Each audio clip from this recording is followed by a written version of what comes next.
si Manase, ito yung kinakain ng mga bata sa gutom. Kaya nga naisulat yung Lamentation. Mga panahon ito, pinanganak dito si Jeremiah, sinulat yung Lamentation na ang Panginoon ay ang kanyang katapatan ay sariwa sa bawat umaga. Sitwasyon nun ay may magsusunog ng mga baby. At sa gutom, kinakain ka rin. Imagine mo yung sitwasyon niya na gano'n, kaya nasulat yung Lamentation. Isa po sa pinakamaraming persecution na propeta ay siya. Tatalakayan ko na sa inyo ito sa Daily Weekend. Sana po, sa Daily Weekend kayo, ini-invite ko kayo, though naniniwala ako sa calling ng Panginoon na pagpili niya sa mga anak niya. Ayaw mag-participate dito. Dito kasi hihimayin yung mga bagay nito. Magulo ang Israel dito dahil sila ay sumasama sa mga Diyos-Diyosan. Ang gusto ng Panginoon ay magsisi sila na umalis na sa pagsama sa Diyos-Diyosan. At dahil ano kasi sila idolaters. Dahil sa tigas ng ulo nila, ginawa ng Panginoon, inilagay sila doon sa gitna ng mga Diyos-Diyosan. At ito na nga yung Babylonian Empire. Dahil ayaw nila makinig sa Diyos, ibinigay ng Diyos yung gusto nila. So ilalagay sila ng Diyos doon sa may mga Babylonian idolatry. Ang Babylonian idolatry, ito pinagsisimulan ng mga pagbasa sa mga atay ng tao, bitukan ng tao, bitukan ng manok na ginaya sa rikit, yung mga binabasa yung kapalaran. At dito nakatuon yung mga tinatawag na practice ng mga mahihiwagang practice sa pagbabasa ng mga tao. Binabasa at magitan nila ng loob ng hayop. Nakapakinig na ba kayo? Alam niyo yun, pagka gusto mong basahin yung kapalaran ng tao sa mga Babylonian pagan practice. Dahil ayaw nilang isubong yung kanilang idolatry in life, ang ginawa ng Panginoon sa kanila ay ilagay sila doon. Parang tayo, pag may katigasan tayo ng ulo, ayaw may suko sa Panginoon ang iyong gusto gawin sa buhay, ilalagay ka niya doon. Para maintindihan mo yung ibig sabihin nun. Kasi ayaw mo. Hindi ko naman basahin ng Romans 1. Nasa Romans 1 yun na dahil sa kanilang idolatry, nasunod sa Panginoon. So, inalaw sila ng Panginoon. Sige, live with it. And bear the consequences how hard life without me. Kaya magturo ang Panginoon. Yun lamang po yun. Ang solution dito ay si Jesus Christ as the righteous man. Jesus Christ as the new covenant. Jesus Christ is a sacrificial lamb. Andito lahat yan. Jesus Christ is the seed of Abraham. Jesus Christ is our hope in the so-called new heart, newness, new birth. Tawag nga dito the new covenant. Kaya dito, bibigyan pa yun ng mabuting puso. Nasa book of Jeremiah lahat yun. Kaya napakahalaga na tayo mga Kristiyano, nagbabasa ng Old Testament kasi very visible dito si Jesus Christ. Solusyon. Kahit wala pa si Jesus Christ, ay they look forward to Jesus Christ. Para tayo, second coming, we look forward to the second coming of Jesus Christ. Kaya importante po talaga ng buhay natin na magulo ngayon. Sabi nga ng Elder Romano, nakit Jesus Christ. Sabi nga ninyong ate-ate dahil sa topic na kanina, intimacy, be intimate with our Lord Jesus Christ. Ang buhay napakabilis, katulad ng nangyari sa mga 195 na yung huli kong update na namatay, nawawala pa yung maraming Pilipino. Pilipino pa. Siyempre, mga OFW. Nakaawa, di ba? Nasunog sila ng galaw-galang instantly. Hindi nag-alarm, yun ang mga fire alarm. Hindi gumana yung mga tubig nila, basta natutulog sila na iba, namamay ka, nanonood ng TV. Para susunog na sila. Ganun dumating ang mga pagsubok sa buhay. Si Jeremiah ay nag-prophesy na si Jesus Christ ang pag-asa sa house of David. Kasi itong house ng Israel ay dismantled na, mawasak na. Panahon ni Nebuchadnezzar, ito na to, sinira ang Jerusalem. Wala silang church.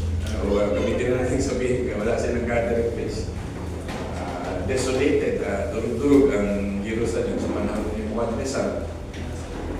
Ito sitwasyon. Pero sinasabi niya, there will be hope in the house of David. Si Jesus Christ po yun. Amen po ba ito? Kaya kahit nakakapagod ang buhay Kristyano, kahit paulit-ulit ang buhay siya. No? Kahit paulit-ulit ka, sabi ng inyong elder po, ang aming mga mensahe, eh, talagang gano'n. Talagang paulit-ulit din tayo, pumasa kay Jesus Christ, sumamba sa ating Panginoon sa Kristo. Talagang kilalanin natin siya bilang ating pag-asa at pag-alakan sa buhay. Ganun po talaga. Paulit-ulit din naman ang sabi eh. Paulit-ulit din naman ang mundong ito na kahit may excitement ka pa rito, kahit materialistic world ito, paulit-ulit din yun. Pero mas mahalaga kung tayo magpaulit-ulit sa pag-ibig ng Diyos na hindi nakakasawa. Sariwa sa bawat umaga, may sulat niya si Jeremiah. As I said, si Jeremiah po ay author ng Lamentation, Panagahoy. Ang mga tao, yung sabihin, baka kasi kala nyo Lamentation, ganda pakinggan Lamentation. Sa Tagalog, Panagahoy. Alam niyo ba yung sabihin ng Panagahoy? Sobrang hirap na nanagahoy, kinakain ng mga bata, walang makain, mga damo kinakain. Tubig na lang, eh, hindi pa makita. Kagutuman, kahirapan. Pero sa kabila ng iyon, nasasabi niya na kapatan Diyos, kapatan Diyos. Ito kaya masasabi mo dito sa kita ng halimbawa, nagka-bankrupt ng Pilipinas dahil pagnanakaw ang ating mga politician, nagmamaang-maangan, yan ang role nila ngayon, pagmaang-maangan. Kahit sila ay nakakaalam ng pagnanakaw. Diba? Ang pagsisisi ay sinisisi dun sa hindi pa umuwi, pero hindi mangyayari kung wala rin silang kinalaman. Nasa ano tayo ngayon? Pagmamaang-maangan. Ibubulgar lahat ng Diyos yan pagdating ng panahon. Halimbawa, nagkaroon na ng civil war. Handa ba kayo? Nagaya tayo sa Venezuela. Halimbawa, mga bibihin ay katataas, nawawala na halaga ang pera. Handa ba kayo? Paano ko isang araw na nakitrabaho? Dahil wala na ng economy. So, ito hindi po pwede eh. Kung wala ko kami trabaho, hindi mo mabibili mga ka-preaching ko. So, eh ako pa naman natawag na sa akin ngayon, parcelistic, hindi na materialistic. Pag dumating yung Shopee, nagawa na lang ako. Mga parcelistic na, hindi na materialistic. Shopee. Paano na? Kaya dito, ang solusyon talaga ni Jeremiah, to see Christ. To know God through Christ. Yun ang pinakaugat. Knowing God is the secret. Nag-pray na sa inyo ng Elder Amado niya. To know that law of the new covenant is in our hearts. Sinulat kay Kristo. Kaya nga nagpa-participate kayo sa Lord's Supper. Katulad ng nakaraan, nag-participate kayo sa Lord's Supper. Mahalaga yun. Ang tawag dito ay nagpa-participate tayo sa cup of the new covenant. In my blood. At pinakit nga ito sa Jeremiah po. Yan po ang ministeryo ni Jeremiah. Umiyak ka dahil ang mga tao hindi makikinig sa iyo, i-announce mo ang judgment, i-preach mo pa rin yung tinatawag na hope. Ikaw ba, halimbawa, pastor, tatawagin ka, ikaw ba, Elder Amado, Deacon Hill, pag tinawag kayo, pag-preach lang kayo pero wala may makikinig sa inyo. Tatawanan kayo, imama kayo. Gagawin niyo pa ba yan? Ikaw ay Isaiah, mangaral ka na nakahubad, tumakbo ka na nakahubo. Para makita ng tao na naka-naked. Naked sila sa harapan ng Diyos. Buti hindi ko pa ginawa yan. Gusto ka niyo maghubad ako rito, kaya trendy. Si Isaiah ginawa yan dahil yun ang gusto ng Panginoon. Si Jeremiah, nagbihis babae, naglagay ng paliyok sa ulo. Babae lang gumagawa. Para makita ng mga tao na ang Diyos ang author. We are only a clay. Pinagkito kanina umaga yan. Ang clay, wala nang pag-asa pagka ito ay nilagay na sa apoy. Tumitigas. Para magkaroon ng pag-asa, para maging lupa ka ulit, ang solusyon ng Panginoon, judgment, babasagin ka. Makakita na ba kayo ng palayok na nabasag? Alam niyo ba palayok? Banga. Yung binabasag na gano'n. Matigas ang ulo mo, o Israel, babasagin ka ng Panginoon. At pag binasag ka, dudurugin ka naman pagkatapos. Kasi para ka mamold ulit. At pag nadurog ka, babalagyan ulit ng tubig. I-clay ka ulit. Pero sa palagay nyo, sino matinong isip na bata na gagawa ka nun? Di ba marami naman lupang makukuha, di ba? Logically speaking. Kaya huwag tayo dumating sa point na gano'n nakatigas ang ating mga mahirap gamutin. Ito wala yung posible sa Diyos. Hindi nga talaga papasagin ka ng Panginoon. Mga minamahal, walang matigas na puso, walang prideful na heart. Walang maghahali-halian sa atin dito. Pwede sa harapan ng Diyos. Pag dumating yung time na pagbasag sa iyo, kahit ko pa may pinakaboses sa Diyos, Pastor Ariel, pagbabasagin ka ng Diyos, mababasag ka. Kaya huwag tayong magyabang sa harapan ng Panginoon. Diba, sabi ko nga sa inyo, biglang dumadating, may illness ka, dumadating, may pagsubok ka. Tapos yung bansa natin, gusto mo umangat.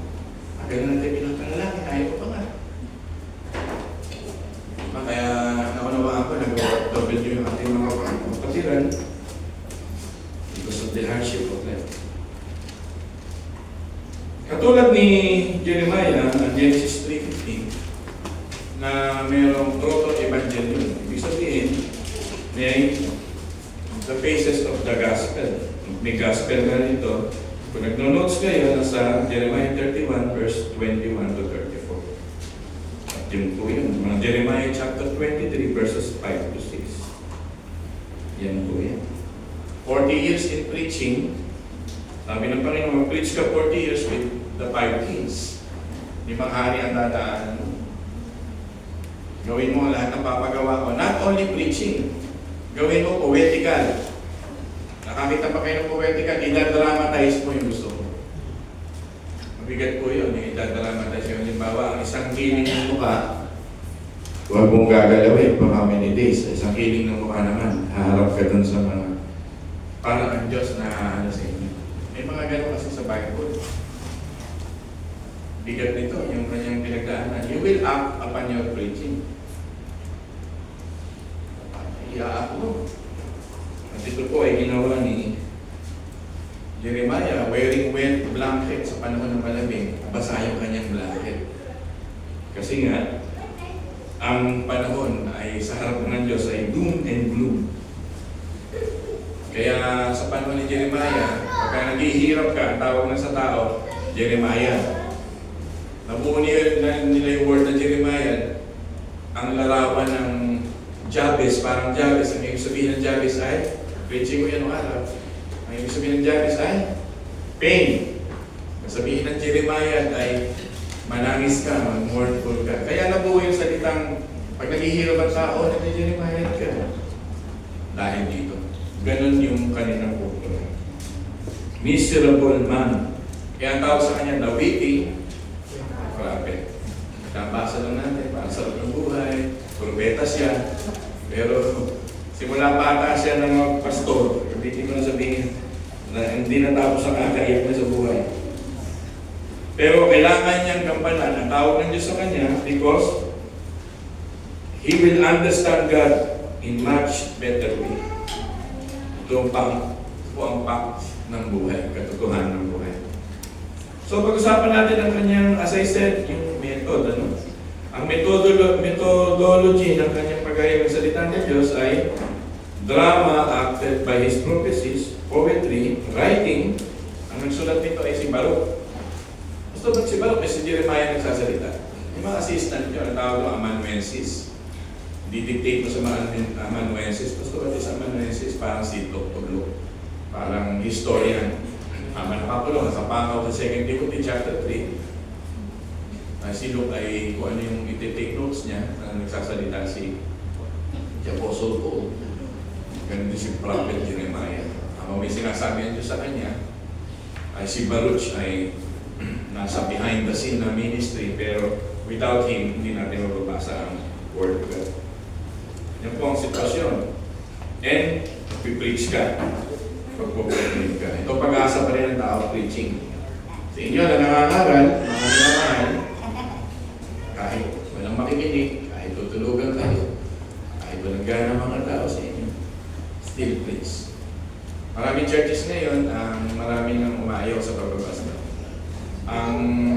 Nag-uusap kami ng mga grupo namin, mga pastor, yung panahon namin nag-aaral kami, hundreds pa. Mag-graduate kami hundreds. Kaya wala na nag-enroll. Konting-konting na lang.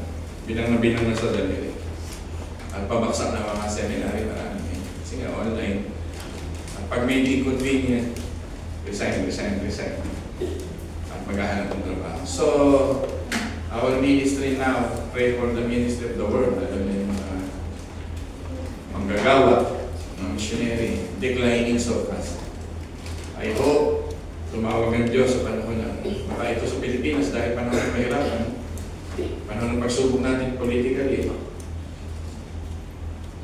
Kalungkot yung ating bahalin doon, hindi natatapos. Pangailangan ng mga Pilipino, nakakaluha na ng minsan. Nung din, pinaluluha ako. Pwedeng lang mag-miracle lang bigla sa kanila, tulungan. I hope in this time ay mag-raise up ang Panginoon ng mga magagawa. Katotohanan pa yung sinasabi ko sa inyo. Papalat pa ka tayo, ang daming nagtutulo sa inyo. Diba? O, niya si Ryan, bago nagtutulo. Sana naman huwag niyo usigin. O Ryan, bago-bago ka. Magre-report ka muna sa akin. Hindi ko na usigin yung mga tao. Eh, sabi nga rin sa book dito, bata pa. Ako magbibigay ng dinan. Parang sabi ni Moses, hindi ko kaya magsalita. Ako magbibigay ng dinan sa iyo. Sabi ni Timoteo, huwag mo kaya kang hamakin ka ng sino man. Nasa level pa lang ng voluntarism si Ryan. I-encourage ko, nasa voluntarism pa lang yan. Pwede makarinig na yung hindi magagandang salita. Hindi pa natin sinesweldohan niya. Paano na kung sinesweldohan niya? Ganyan kalungkot ang simbahan. Ngayon, naintindihan yung sinasabi ko. You are workers, maraming iha-harvest. Pero sa loob ng simbahan, katulad ni Jeremiah, ang taga-Israel ay makinig sa kanya. Kaya nakakalungkot, di ba? Ayaw makinig sa kanya ng mga Hudyo. Kaya nga nagpapalala ang Diyos ng mga paghihirap.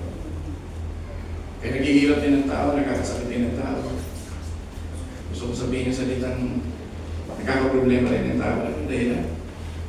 We never value the kingdom of God ways. Ito po ang mabigat. Huwag naman sana mangyari ito sa ating iglesia. Sabi nga nito sa chapter 2, verse 20, matagal mo nang itinakwil ang kapangyarihan ko, Israel. At ako'y ayaw mong sundin. Sapagkat ang sabi mo, hindi ako maglilingkod. Ngunit sa ibabaw ng bawat mataas na burol at sa lilim ng bawat mayamong na punong kahoy, ikaw ay sumamba sa mga Diyos-Diyosan, gaya ng mga babaeng nagbebenta ng sarili.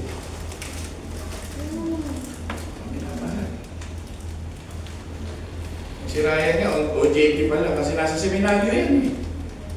Yung seminaryo niya, natatawag sa akin kung gagraduate siya o hindi. Ako nung sasabi, pwede graduate. Pwede ko rin sabihin, hindi pwede graduate yan. Kaya kinupok ko si Ryan bilang parang OJT, on the job training. Kaya nga dapat ang mga magagawa, minamahal natin. Nag-OJT pa lang eh. Parang mabigat-bigat na dinadaan. Paano halimbawa nagsalita kayo hindi maganda, naririnig yung mga anak niya. Asawa niya, di ba mabigat? Tinaanak ko sa church yan eh. Bata pa kami ni Candice ng mga natatata. Pero pinatunayan ko sa kanila na nasa Bulacan ako. The Lord called me. Kaya kahit manager pa ng Toyota nandun, manager ng bangko mga nandun, mga principal ng school, bata pa ako nun. Sabi ko, Lord, they will listen to me. Pinadala ko rito. Kaya anong nangyari nga? Di ba nangyari naman? Di ba lang listening? Wala akong tinataas sa tao. Kaya lang, pahalagahan natin yung mga sa huling araw, yung mga pinapadala mga manggagawa ng ating Panginoon. Yan. Ngayon, kung si Ryan ay magpapasaway, ako mo nang pipitik yan. Pasaway ka Ryan. Malis ka. Hindi mo nilagaan yung patotoo. Di ba? Kasi yung trust, minsan nawawala yung essence ng trust eh. Ako pastor rin yung trust eh. Sabi ko, saan yung trust mo mga tao? Dami ang sarili ko, opinion. Eh kung malakas ako sa, kahit nasa ibang tao man ng Pilipinas eh, hanggang buto ko eh, nadidesign ko ang ugali ng tao. The Lord will deal with it. Ayun yun, kaya sinasabi ko dito sa inyo. People listen, ganito nangyari kay Jeremiah. Akala pa po ako, hindi ako matatanggap ng mga Hudyo. Parehas na parehas sa buhay ni Timoteo. Ako ang bibigyan ng dila sa'yo. Ikaw magsasalita. Kapangyarihan, bibigyan kita. Mahangaral ka sa kanila. Amen ba ron? Mga minamahal? So as I said, this life spent lots of ni Jeremiah sa mga kings. Ano ni Manasseh, ni Amon, dito siya nag-grow up. Sa panahon ni Josiah, gusto na nila magkaroon ng reformation dito. Magagyan pa rin ang buhay. Kaya yung Deuteronomy nito, pinakakabisado sa kanila. Pero sabi nga ni Jeremiah, hindi sa written, magbabago ang tao. Hindi sa law, magbabago ang tao. Hindi sa Moses covenant, magbabago ang tao. There will be a new covenant. At sinulat ni Jeremiah 31. People listen, then Jeremiah 31. Kailangan ng new covenant. So, ang reformation ay nakikristo pa rin. Wala sa mga written. People, are you listening?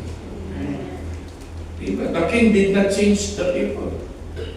Dumating pa si Jehoahaz, Jehoiakim, and Jehoiakim. Diba? At panahon ni Zedekiah, dito nag-tragic end ang mga people of God. Wala na nakikinig sa Diyos. Ayaw na nilang pakinggan ng Diyos. Imagine mo ang isang church, di na nakikinig. Sinusunod na nila sa kanilang mga gusto. Imagine mo isang bansa, wala ng Diyos na kinikilala. Magagaya tayo sa komunista. Gagawin natin ang gusto natin. And that chaos, chaotic yan yung mga bansang chaotic. Siguro yan. Nabating na yan si Wally. Nakarating sa ibang bansa, makita siguro how chaotic yung mga first world country. Sabi nga ni Elder Bong, walang kinikilala ng Diyos. Walang takot sa Diyos. Iniligal na isang abortion, walang takot sa Diyos. Gusto magpakaligaya. Pero pag nabuntis, papatayin ng bata. Ililegalize na. At kausap ko nga isang Korean, isang araw, baka mag-atras ang church ng Southern Korea kasi gusto nila i-legalize ang abortion. At ang mga kabataan ay nung araw daw, ang mga kabataan, pagkasalita ang Korean, kausap ko isang Korean matanda they will yuyoko at makikinig. Ngayon, di mo pwedeng kausapin ng kabataan sasawayin pa naman na niligarilyo sa train o sa mga baba. Susuntokin ka daw, kahit bata ka.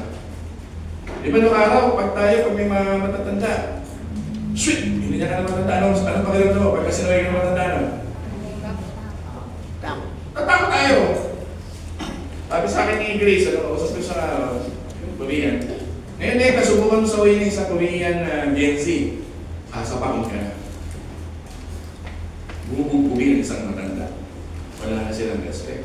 So, dumating na, tayo pala na ganun sa kanila. Ayaw na rin na nila mag-asawa. Ayaw na nilang mag-anak. Tulad na ng Japan, Korea. Pabagsak ang mundo. Kasi dito na tayo expose sa politics sa ating bansa. Expose na tayo sa politika sa ating bansa. Pero, mga minamahal, ang mundo ay talagang polluted na.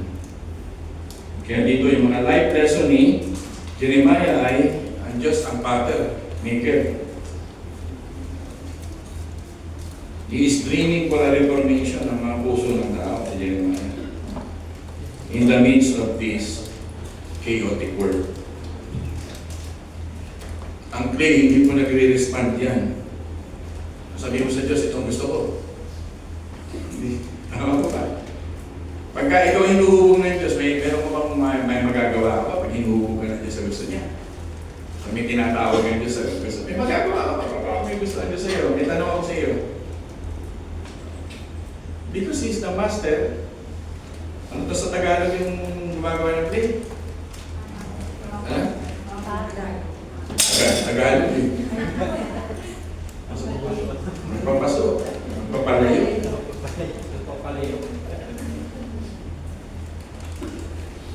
Sinasabi ng God sa kanila, magsisilang sila, even, pag binasa nito, even in the late stage, I will make them a beautiful vessel. Magsisilang. Umalik lang sila sa akin, even in the late stage, I will make them a beautiful vessel.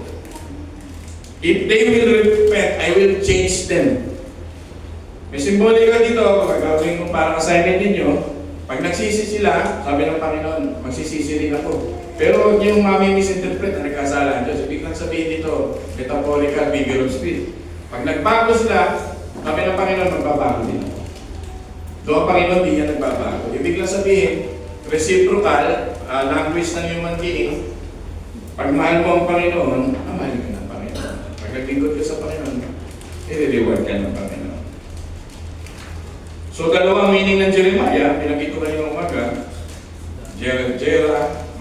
Jera means to build up and to throw down. So, ang pangalan ng Jeremiah for 40 years ay to destroy and build.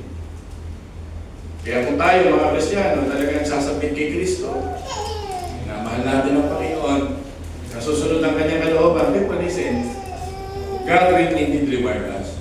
Pero subukan mo magmatigas ng ulo sa Diyos, susunod ka sa laging mga gusto mo, sarili natin mga kaibangan, God will destroy us. Yan ang pangalan ni Jeremiah. Exactly what is his ministry. God builds and God will pull you down. Kaya nga pa-direct natin. Natatakot ba tayo sa mensahe ng ngayon? Subukan mo mag-mensahe na ganito sa kalye sa Amerika, babalibagin ka, makapatayin ka pa. Subukan mo magsalita ng ganito sa Sudan, at may andyan yung military, papatayin ka na sa Africa. Subukan niyo pumunta sa gawing Indonesia, gawing Myanmar, mga classmate ko na dyan. Umusig ang mga buong kanilang dahil nag-aaral sila sa Bible School, kanilang mga lahi ay inuubos sa Myanmar. Because of this preaching. Ganyan ang kasama ang mundo. But I am appointed you as a prophet. Diba? In your mother's womb. Dinasa kanina ng inyong Ate Candice. So sinapupunan pa lang ay tinatawag na ito. Sabihin mo nga sa katabi mo, bilang believer, tinawag ka pala ng Panginoon. Talaga. May singit niyo gusto na sabihin chismis eh. Hindi naman niya sinulit, may sinabi ka ng bed.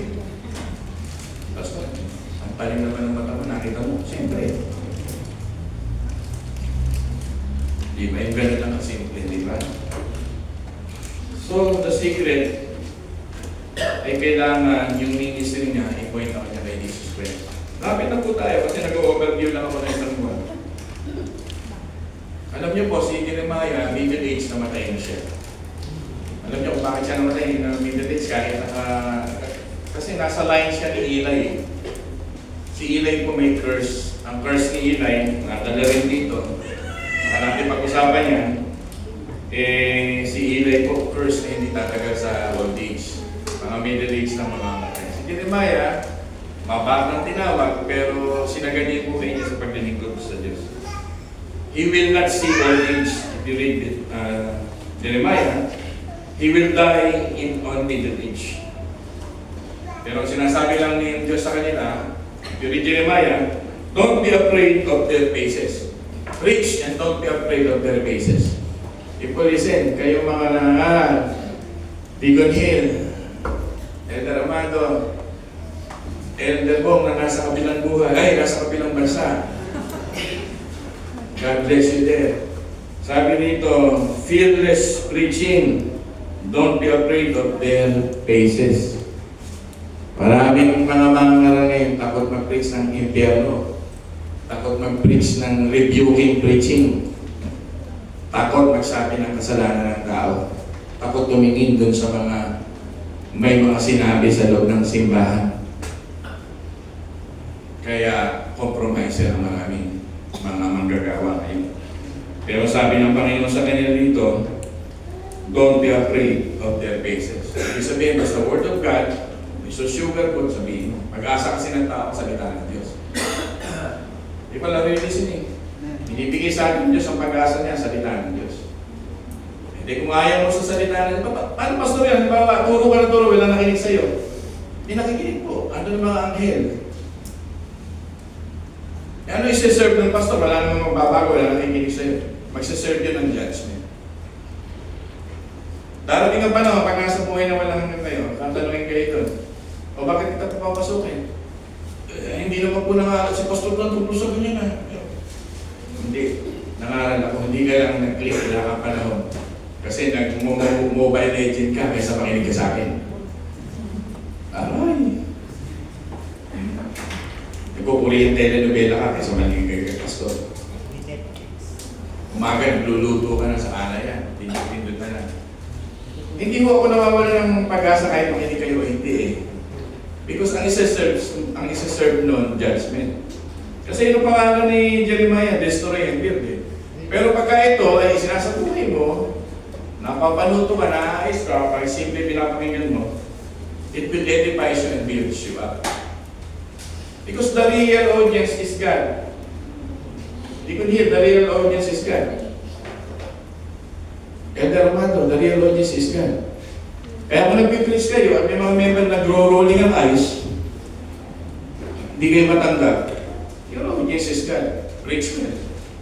Teach well. People are really listening. Kung kayo, di ba, nagpipreach si Elder Amado at Kuya Hale, at yung matumig, gumagin ng ganyan ka, wala nakikinig. Hindi mo matanggap, sa Diyos ka mananagot. Because they preach the word of God. They preach si Pastor at yan, huwag tayo. Alam ko na sinasabi ni Pastor, sa bahay, makakahiga, may aircon, makakapaglaro tayo, ano tayo. Mas masaya ako sa parcellistic kaysa sa theological. Ganito kasi yung sitwasyon eh. Nakapractical lang ako sa panahon ni Jeremiah. The neglect of the words, pero sabi ni God, preach, still preach. Yeah. Assignment ko yan, hanapin nyo. Don't be afraid of their faces. Bili niya ng Diyos sa kanya. Be a fearless preacher kahit bata ka pa. Diba yan? Kaya ini-encourage kita. Nag-o-OJT ka sa church. Be a fearless pag ganyan na-assign kita. Kung matatakot. Medyo natakot ko ng konti si Jeremiah. Hindi ko kayo mabuti. History. 3 miles umalis siya dito sa mga taong sobrang ganito sa kanya. Siya tanggapin. At nagpunta siya sa Jerusalem. Dito siya nagpunta sa Jerusalem. It leads them to Jerusalem. More north, nagpunta sila. Jeremiah chapter 8 yun. Dahil nga sa sobra, papatayin na eh, assassinate na. Ang iniisip ni Jeremiah, paano ako wala na akong makakapag-preach? Yun lang po yun. Just imagine, alongside with the contemporaries, Habakkuk, Ezekiel, Zephaniah, and Daniel, yun ang kasabay niya. Na naghihirap din ang kaloob. Kasi Daniel nasa captivity din. People listen, medyo historical na naman tayo ngayon, Jeremiah. But this way is the way of the Lord. Diba? His heart, it belongs to God. Mami naman, mahirap kung maging manggagala. Kasi pwedeng ipastusin, pwedeng igala, pwedeng misinterpret, pwedeng yung pag-ibig namin hindi maintindihan. Totoo po yan. But by the grace of God, humihinga ka pa. Pero naman, huwag masusuko. May assignment ka pa, may preach ka pa next week. Tinakawag ka ng Diyos hanggang sa mamatay. Pag di ka na marunong magsalita, titigil ka na. Nakagalaw ka na. Yung hindi ka na kumikilos, wala na. Pero habang may malinaw pang bibig at nakakatitig ka pa sa akin, nangangaral ka. Tenga lang ang mahina sa'yo, hindi lang naman makapangyarihan yan. Amen ba doon? Kung narinig. Mahal ko yan si Kuya Amado. Sa hirap at ginawa, nagsama na kami nung araw niya. Talagang tiniis niyang pag-aaral. Tinitiis niya talagang mag-aaral. Pastor, susuporta na lang ako sa'yo, susuport. Sinasabi na sa akin ng 15 years ako na. So, susuporta na sa loob ko. Susuporta ka naman talaga ng 15 years ka. Yung maganda na 2026, marami kang schedule. ka. Sana sundan ka ng iyong mga anak, iyong mga apo. Mga minamahal, yan po yan. Kaya may joy din naman habang naglilingkod ko. Regardless, maraming joy eh. Marami kami joy eh. Na-experience nga namin. Papasal namin kayo, pastor. Kakain tayo, mag-swimming tayo. Ginawa sa amin yun ng church. Pagdating namin doon eh, yung lahat ng kamanihan ko nakalista. Nag-meeting. Umiyak yung asawa ko, pinakamalakang ka sa motor. Na-recall ko na naman, ang sasama nila, pinakain nga tayo, hindi nga kami nakakain. Sabi ko, ganito yung mga churches ng araw.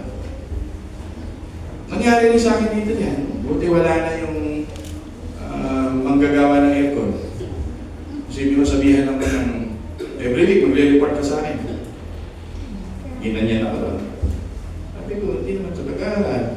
Wala naman itong baka lang sa Bible School. Ang tagal ko sa Bible, basta every week, magre-report ka sa akin. Ito gagawin. Ito, matindi ito. Buti na, hindi ako tumitingin sa kalbo. Marami akong experience. Marami naman. Hindi ko lang sinasabi sa inyo. Kaya kayo, pag tutulong sa akin mga pastor, huwag kayong tutulong na isusumbat nyo sa amin. Hindi kami pinababayaan ng Diyos kung may tulong man o wala. Ayun na ayaw. Umukulong ang tubig sa loob ng katawan ko. Ano ngayon, you will help me and then you will try to say something about your health. Huwag na. Kasi, napakahaba na ng panahon na tinulungan kami ng Panginoon. Pero wala namang sa ngayon na ganyan. Salamat sa Diyos. Mahal niyo naman kaming mag-asawa. Yun lamang po yan. Amen po ba? Amen. Mga past experiences ko lang yan. Ryan, magpapastor ka po ba? Kasi pwedeng pag-graduate ni Ryan, tawagin siya sa pagpapastor sa ibang lugar. And I will recommend him. Kung tawagin man siya rito, maging katwang for a while, pwede din naman. Hindi pa man din nakakatungtong eh. Hindi pa man din nakakasahod eh. Tinapay nga lang na nabig ko lagi sa kanya, tinapay. Baka napupulga ka ng tinapay. Ilang pastor na nagmamahal sa kanya. Imagine mo.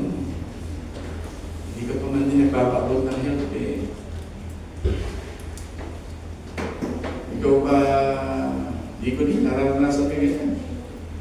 Buti hindi naman. Subukan nyo sa Diyos, ang Diyos ang bahala. Pastor, ano mensahe mo? Ba't pinapakabot nyo ito? Magmahal kayo sa inyo mga magagawa. Ako naka-experience naman ng pagmamahal. Mahalin yan. Magpasalamat tayo sa Diyos. I-celebrate natin. Wow, ang daming gagawin. Pero nagpapadala ang Panginoon. Huwag mo masyadong scrutinize. Anong na-achieve mo sa buhay para scrutinize mo ang tao? Meron bang kurso ngayon eh, how to scrutinize and to check a person? How to evaluate a person and validate a person. Samantala ang Diyos, lahat ng bata, walang bila. Tinawag niya. Si Moses na hindi makakasalita, tinawag niya. Si Jeremiah hindi makakasalita, tinawag niya. Si David na kabata-bata, tinawag niya. Eh, may opposite tayo ng Diyos. Dito ngayon sa gumaganap sa sanlibutan ito. So much for this. Ayoko na makarinig ng mga ganyan-ganyan. Pinuputol ko ang mga managis na ganyan. Welcome all. Eh pastor, baka magka-problema, baka magturo sila yan ng makakasira sa pagtuturo. Eh di ako masisira. Hindi ko pa pwesang i-check si Ryan. Naka-ano pa nga naka-YouTube. O Ryan, mali sinasabi mo. Palitan mo yung salita mong edition, hindi tayo kotse. And our series, Ryan. Our Thursday edition, ayan si Ryan parang kotse. Series, Ryan. Pwede mo i-correct, di ba? Amen. Pag meron kayong kulang, sa liba sa isang kapwa, nagsalita na hindi maganda, pastor, binagsalita na ko, ako na. Ang laki ng pananagutan ko sa Diyos. Ako ang pananagot sa Diyos. People are listening. I am talking heart to heart. Ayoko na nung parang malayo ang puso ko sa inyo. Kailangan malapit. Lapit sa church, walang selosan, walang inggitan. Suportahan. Diba? Sa church, tulungan, hindi dapat pinagtutulungan. Tama! ako yun. Malapit na tayo. Maganda ang sermon nito, tamang-tamang Jeremiah. He is not afraid by judgment. Diba? Sabi niya, we will appeal to the kingdom of God. So people, listen to the saying of Jeremiah. Malapit na. One page na lang. In times of disaster, I will bless you. Yan sinasabi ng Panginoon. Napakaganda. He will keep His word even in the last minute of our life. Basta bumalik lang tayo sa Diyos. Diba? Even danger will come from the north. Danger soon. Yung restoration natin. The book of Jeremiah, sa mga last week, i-share ko sa inyo, is about the restoration. A restored nation with the new covenant, not the covenant of Moses, but the covenant of Jesus Christ. Covenant in the heart, not in the stone. And God will write His law, and they will know me. Last statement ko yan. And they will know me. Knowing the Lord is the secret for us. Mighty God. Thank you for His mighty people, for the secret of restoration and success. So that they will know. Amen po? Amen. Hindi inawin natin kanina, mahal lahat. Lalo na yung inawin kanina yung bago, yung awitin natin yung know me ba yun? Yung bago yun. Tayo manalangin, mga minamahal ko.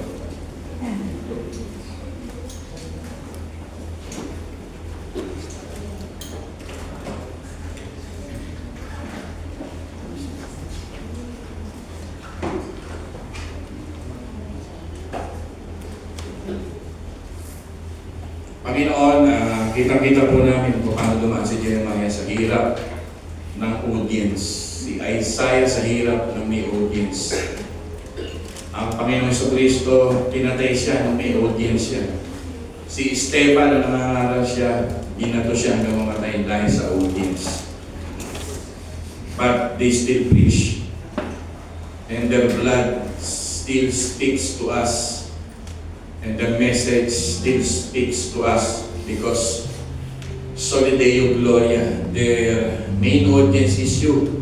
So even in the face of death, calamity and chaos, like Apostle Paul, hindi niya ninegotiate ang kanyang mga salita.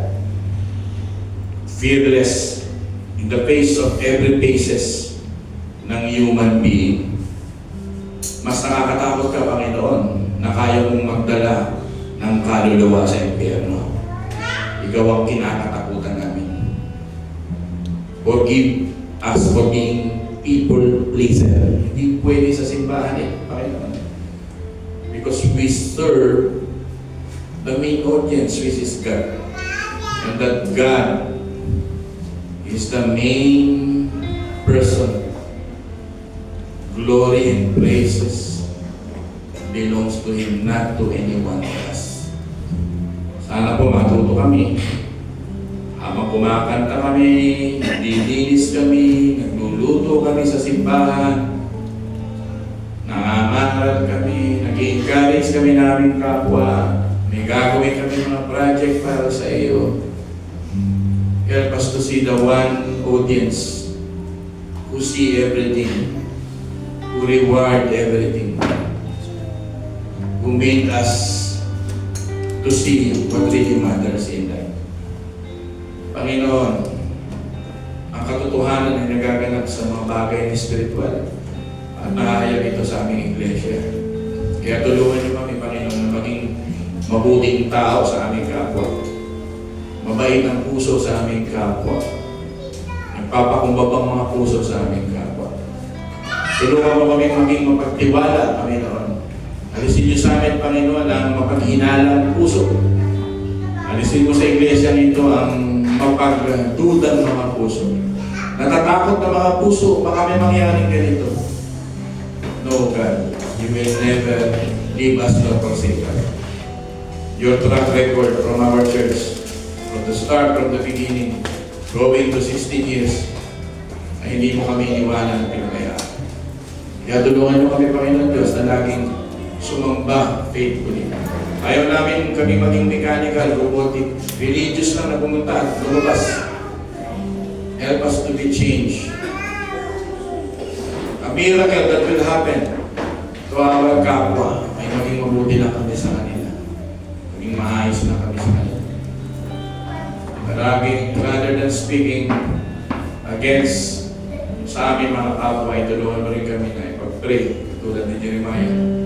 Praying so hard to the people of Israel. And still believing that restoration will come someday. And it will come because it is prophesied through our Lord Jesus Christ. We are praying for Israel right now. Panginoon, tumawag ka ng maraming ng gagawa, ma-convert. Kung may mga churches man doon ngayon na itinayo, we are praying na gamitin mo ito maging ilaw para sa remaining Israel. At uuwi na rin sila pagdating ng panahon upang masaksihan na namin, Panginoon, ang pagdating mo muli. Gather all your people in Israel. As you prophesied, the Gentile will be used for them. We are the Gentiles. Outward of the so-called Israelite people, you will use the Gentile for them to go back to God. Kaya ito po nag-preach kami. Nananalangin para sa kanila ay sapat na. Ipanalangin mabuti ang bayan nila na sila po'y magbalikan na sa inyo, Panginoon Diyos. Ama, maraming salamat po. Thank you for calling each one of us in service. In the mighty name of Jesus we pray, and po ay magsabi na,